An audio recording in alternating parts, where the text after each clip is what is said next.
Hello, Bruvs. We're back with Mars Without Venus, a study of some homosexual generals by Major General Frank M. Richardson. Pardon the shaky camera, but I'm still too cheap to buy one of those things, whatever they are. See how many pages are left in this damn chapter. I think this is the end after this. Yeah, we can finish this chapter, buddy. We can do it together. The years during which Napoleon kept Europe at war gave to young Gaspard Gourgaud, a member of a theatrical family, wonderful opportunities for gaining military glory, which, like so many young men of his age, he grasped eagerly. Many wounds in battle testified to his hunger for combat, and incidentally for notoriety, whilst courage of a less impetuous nature was shown when he twice swam across the Beresina in order to reconnoiter crossing places. He has been called vain, emotional, rather simple, young even for his younger years, when he went to St. Helena in his early 30s, and he was completely possessed by love for Napoleon. This, again, he shared with thousands of young Frenchmen, but in his case, this love had matured into an exalted personal love, hilaire bellic, through his being admitted into an exceptionally close and intimate relationship with his idol.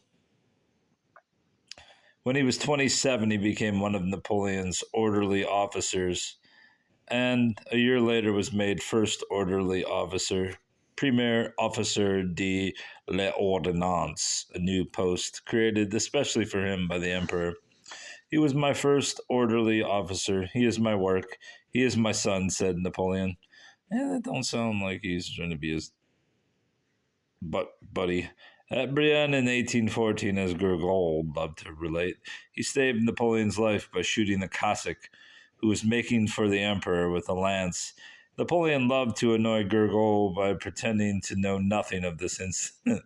That's pretty funny, which indeed he might not have noticed. But Napoleon's regard for Gourgaud was expressed by a particularly valued gift, the sword which he himself had carried at Lodi, Montagnat, and Rivoli, in the pride and glory of his own martial youth. Gourgaud's name was not among those selected to accompany the fallen emperor into exile, but he made such a scene of jealous fury that the English relented, and he embarked on Northumberland. You can correct me when I'm saying names wrong. In the unhealthy atmosphere of Napoleon's little court in Longwood House, St. Helena, with its petty... It's bothering me, the heat. With its petty... Where did I go? With its petty jealousies and rivalries for the esteem of the once great man who now represented all they had to live for, the vain and touchy Gourgaud developed a plainly paranoid personality. He was always ready for a quarrel, even a duel. If he felt slighted, a nuisance and a disturbing presence to everyone, especially to Napoleon. He probably found life in St. Helena even more trying than did the rest of them, for it was bitterly hard to accept that his cherished military career, the pride of his manhood, had ended. He had a marked mother fixation about which Napoleon teased him unkindly, and he was morbidly afraid that his mother would die before he could see her again. He did not stay long. He left Longwood House in February 1818 and a month later sailed for England. The true cause of his quarrel with Napoleon and removal from Longwood House became something of an enigma. It was thought that the quarrel had been faked to provide a pretext for sending him away so that he could carry out some secret mission for Napoleon in Europe, where it became widely suspected that he did act as a secret agent. If this were true, the plot miscarried, for his actions and writings tended to harm Napoleon's interests and were hotly resented by the family at Longwood. During the month between his leaving Longwood and his departure from the island, Gourgaud made many curious statements. In the words of an American author, Ralph Korngold, when Gourgaud pathological love for Napoleon turned to hatred. He made revelations which no honorable man would have made. He told the governor, Sir Hudson Lowe, I can no longer live there with honor. I have been treated like a dog. He wished me to do things contrary to my honor, or forced me by bad treatment to leave him. He wrote of afflictions of a moral nature, and even threatened blackmail. You might remind Bertrand that I am in a position to play the Emperor a scurvy trick if I were so inclined, that I could reveal a good many secrets. My Longwood diary would be worth £15,000 in London, and he had better not go too far. Napoleon dismissed the remarkable threat with some equally remarkable words. Speak to me no more of that man. He is mad. He was jealous, in love with me. Que diable. I'm not his wife and can't sleep with him. I know that he will write these things against me, but I don't care. If he is received in France, he will be shut up, hanged, or shot. These are the words in which the Russian commissioner, Count Balmain, whose dispatches are usually regarded as reliable, reported Napoleon's little outburst. Balmain had previously remarked that Gourgaud was as jealous of Napoleon as of a mistress. The French and Austrian commissioners also reported Napoleon's reaction to Gourgaud's threat. The version of the Marquis de Montchenu included the words, what does he want of me? I cannot go to bed with him. Really now I could not love him as my mistress, was how Baron von Sturmer put it. From all this, one might reasonably conclude that the homosexual passion was all on Gourgaud's part. Maximilian Vox, writing about this strange affair, believed that Gourgaud's adoration of the emperor was nothing but a repressed amorous passion, and that Napoleon, perceiving this, could not resist treating Gourgaud in a sadistic manner, but let himself be caught in his own game, and ended up in a sort of unhealthy state of excitement, looking for sentimental quarrels. Napoleon was certainly emotionally disturbed by Gourgaud's love, and though irritated by his absurd jealousy, went to great lengths to effect a reconciliation when he had hurt his feelings, pinching, coaxing, and caressing him, calling him my son, Gorgado, my little Gorgol. Maybe it is Gorgo. Vox comments on the obvious delight which Gorgol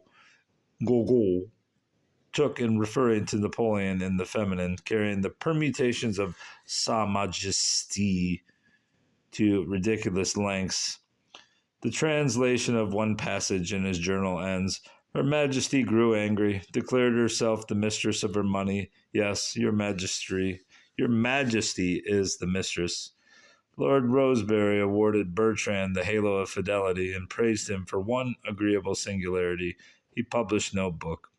But the faithful Bertrand had been keeping a journal all the time, and when it was deciphered in 1946 by Paul Fleury de Langley, the resultant book revealed some pretty earthy exchanges about the quarrel with Gourgaud. Bertrand had tried to keep the peace and advised Gourgaud to abide his time, try to be patient, and to make himself agreeable. After one of his talks to Bertrand, Gourgaud confided to his journal, I open my heart to Bertrand. Bertrand repeats that I have only to please, that it depends on me. Have I a see to please? I'm not sure what that means. According to Dr. Garnier, a prolific writer about the captivity, this question, Agi un si après, was coarsely hurled at Bertrand, and he comments, Jusqu'où alors il est si hasard, contenté de Japon, un Japon. Finally, Bertrand urged Gourgaud to make reasons of health his excuse for leaving Napoleon, but Gourgaud retorted that if he wrote to Napoleon, he would say that he refused to be all hors de secret. These coarse exchanges do not prove that Gourgaud received any encouragement from Napoleon. It is, however, strange, even suggestive, that any young general could have spoken to or spoken about the man whom he still regarded as his emperor, as Gourgaud did. Napoleon himself spoke to Gourgaud and spoke about him in a manner which at least recognized the possibility of a homosexual attachment between them. For example, he warned Gourgaud against being jealous of Lacasse, saying, "You possess the rough virtues, whereas Lacasse has the disposition of a woman." Have I come to this? There it is right there. An article in Biography Michaud admitting that Gourgaud's only claim to fame was his relationship with Napoleon, nevertheless, accords him 3 times as much space as given to Dirac. There is no imputation of homosexuality, though bavarages at mystifications are mentioned. The article contains one of Michaud's little gems of Anglophobia, Les Anglais ont lieu de force. It was at that time axiomatic in France that Napoleon had won that battle. He himself had said so in his communique of 21st June 1815. I know this guy likes to sound like he's some erudite champ, but goddamn, just translate it for the rest of us heathens.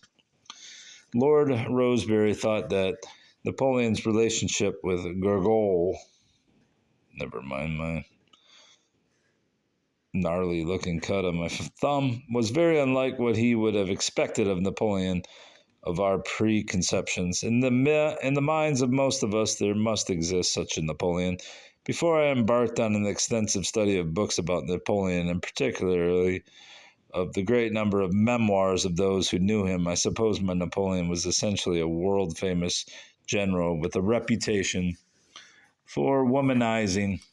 It was surprising to find in such a man a broad-minded tolerance of homosexuality, even of sodomy, his affectionate condescension to young soldiers, valets, and such people contrasted oddly with his overbearing attitude to senior officers and statesmen.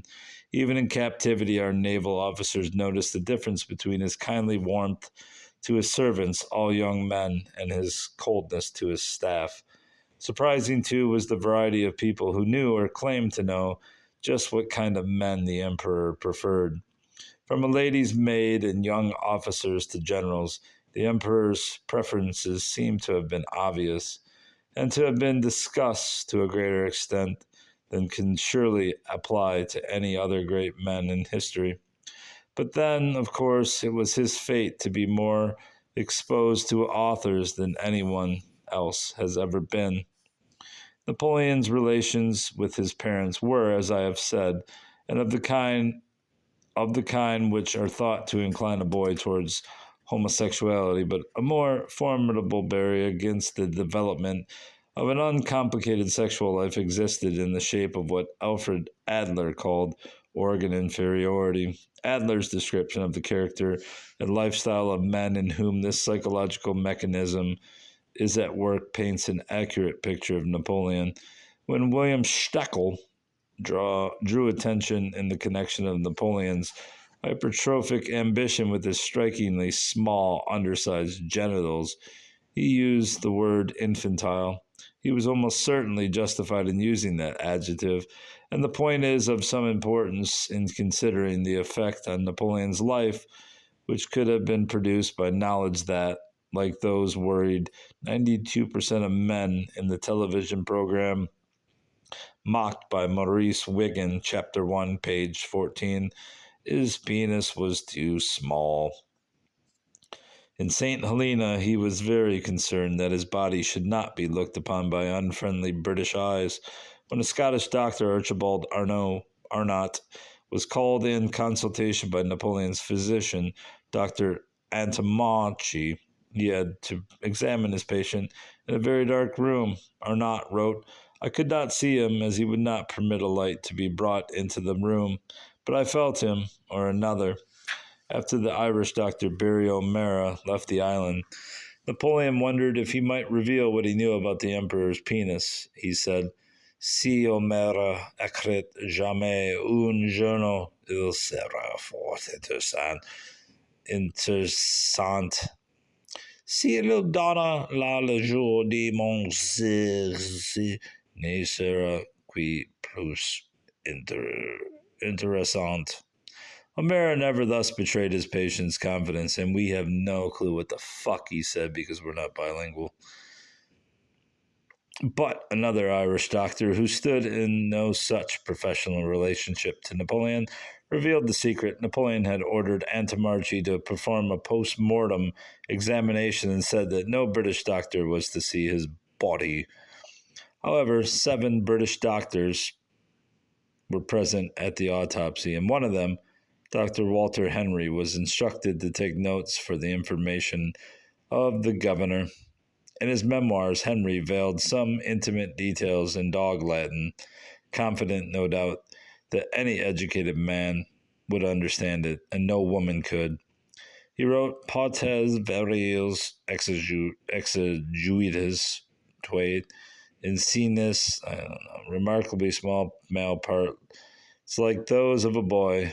If a true description supports Steckel's expression infantile, in his official report, Henry could be more explicit, and he wrote, "The skin was noticed to be very white and delicate, as were the hands and arms. Indeed, the whole body was slender and effeminate. The pubis much resembled the mons veneris in women. The muscles of the chest were small, and the shoulders narrow and the hips wide. The penis and testicles were very small, and the whole genital system seemed to exhibit a physical cause for the absence of sexual desire and the chastity which had been stated to have characterized the deceased." 52. In a Harvard University publication, What People Are, a Study of Normal Young Men by C.W. Heath, 1946, the photographs of men described as a very weak masculine component illustrate to perfection Dr. Henry's description of Napoleon's body. The word slender must have been used to emphasize the curiously feminine appearance of the body. Napoleon was enormously fat, as Henry described in other parts of his report. As if there were not enough curious aspects about the story of Napoleon, I learned soon after my first book was published from my friend Major Bill Spowers, late of the Grenadier Guards, a director of Christie, Manson, and Woods, that he had offered at sale Napoleon's private parts, mounted in a velvet Cartier box. In the catalog of the sale on 29th October 1969, the Vignali collection, the item was described as a small dried-up object, genteelly described as a mummified tendon. This was my introduction to what those in the know, and a surprising variety of people are, sometimes call the penis tendon theory. An American dealer paid £18,000 for this relic, which a Canadian correspondent told me is in medical hands. In the library of the Wellcome Institute of the History of Medicine, I was shown a page from a French magazine containing an article, Un morceau d'empereur, in which it is described as une piece anatomique parfaitement identifiable dont il est impossible de préciser la nature sans offenser la défense. A dealer who would pay £18,000 for such an object had to be assured of its authenticity, and the catalog gave this as follows.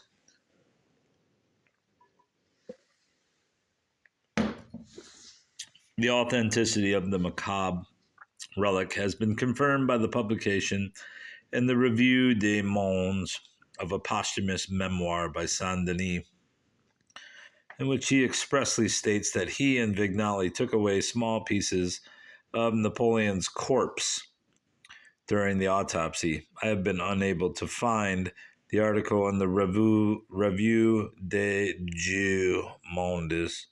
In his souvenirs, Etienne Saint Denis wrote, "Before sewing up the body, Antimarchi, taking advantage of a moment when the eyes of the English were not fixed on the body, had taken 2 little pieces from a rib which he had given to M. Vignali and Corso during the autopsy in the overcrowded billiard room of Longwood House. badly lighted even before the sunset gun was heard as the examination was ending. It would have been easy for the pathologist to remove pieces of soft tissue. He certainly took two small pieces of small intestine, which were in the Museum of the College of Surgeons in London until it was bombed during the Second World War. The removal unobserved of pieces of rib, even of the cartilaginous portion, would have been impossible. Perhaps Saint Denis could not bring himself to admit the sacrilege committed by Antimarchi, presumably in collaboration with Vignali, a curious young Corsican priest who was medically qualified. In the course of an article about my book, Books and Bookmen, March 1973, page 28 to 36, the late Mr. Cecil Roberts wrote that he had seen Napoleon's foreskin in a museum in Rome. I wrote to ask him to confirm that which he did, naming the museum as the Napoleonic Museum, one via Zazzardelli. Whatever one may think of the perpetrators of such a reprehensible act of desecration, one can hardly fail to condemn their cupidity in disposing of their trophy in two lots. Speculation about whether Napoleon could ever have been the father of a child, see Napoleon, Bisexual Emperor, pages 187 to 201, is outside the scope of this book. That book is presented in its entirety on this channel. Don't like and subscribe. I don't give a fuck. A great change in Napoleon's physique, which began when he was about 36, transformed the lean, hawk-like Corsican into a corpulent, womanish-looking man who was once taken for his second wife's elderly governess. Personality changes, sleepiness, lethargy, and indecision helped to make him almost unrecognizable to many who had known him well in better days. All this was attributed early in this century to Frolic syndrome, dystrophia adiposo-genitalis. Modern diagnosis would be pituitary unicoidism, for it must have been caused by degenerative changes in the pituitary gland. The possibility that the hypogonadism, the smallness of the external genital organs, could have been the result of atrophy associated with this degenerative process, and the reason for this degenerative process is the reason for my stating that it is important to decide if the word infantile was correctly used. I believe that it was. One cannot be certain. The poor man tried to make light of what must have been a cruel personal tragedy, or at any rate he did so to those who were bound to find out all about it. One of those was Dr. Antimarchi, who was to perform the autopsy. Stepping from his bath one day, the emperor said, "See, doctor, what lovely arms, what smooth white skin without a single hair, breast plump and rounded. Any beauty would be proud of a bosom like mine." His secretary, de Meneval, wrote that the emperor loved to joke about the fatness of his breast. Loved to joke. A man's picture of himself, what some writers call his body image, can be of importance to his psychological development and self-confidence. The distinguished, though somewhat neglected, German-American psychologist Karen Horney sees in an unrealistic image of oneself the underlying cause of such neurosis. A man who fears a lack of success with women, who does not feel as virile or as attractive as other men, may react in order to avoid an injury to his pride by turning towards homosexuality. Much of Napoleon's much vaunted success with women was due almost entirely to his towering position in society. I admit that the more I have read about this man, the more I have discovered unattractive, even hateful aspects of his personality. But his physical disabilities and his homosexual tendencies, whatever their cause, must surely entitle him to our sympathetic understanding. Napoleon must have felt a deep need for love and sympathy during the last years of his life.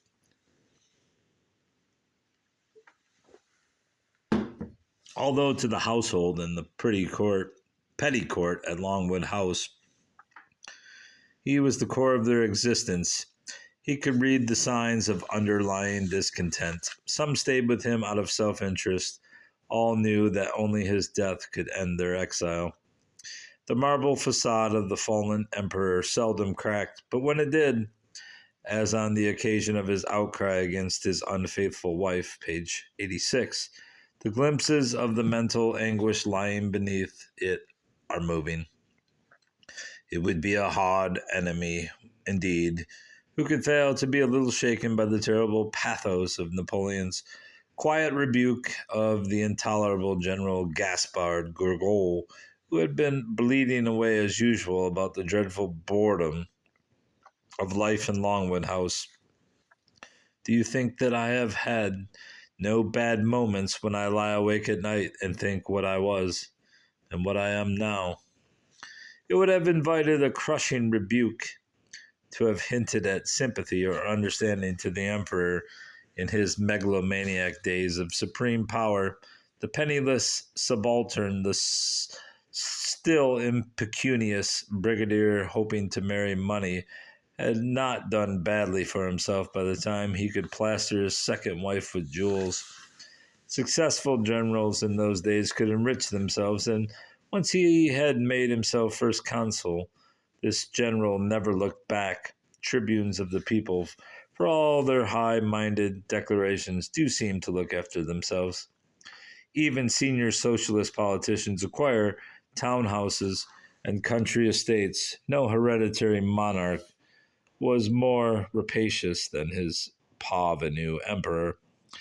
It was, I believe, compensation for feelings of inferiority, of varied origin, but predominantly organ inferiority, which drove Napoleon on to his stupendous achievements. It might be stretching a point to suggest that sublimation was an accessory factor. Whatever, or when, if ever, did Napoleon bother about socially acceptable and non-sexual aims? Far from being hampered in his political career by the homosexual side of his nature, he may actually have profited from it. It could have contributed to his magnetic sway over young men, about which he himself boasted. Napoleon himself contrasted the fear which senior officers and statesmen felt for him with the easy familiarity which he encouraged in his young soldiers. They innocently addressed him in the familiar form too, which was otherwise permitted only to relatives, and Duroc, no one else. Caulaincourt said that soldiers spoke to the emperor with greater freedom than they could to their own officers. These young men helped to establish the Napoleonic legend and survived him long enough to foster and perpetuate it.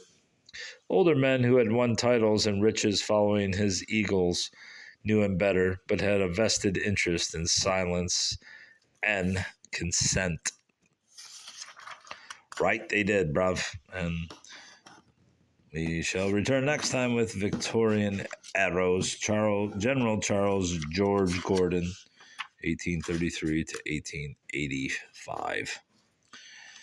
Getting through this book. How many more pages? Pages 110, 24.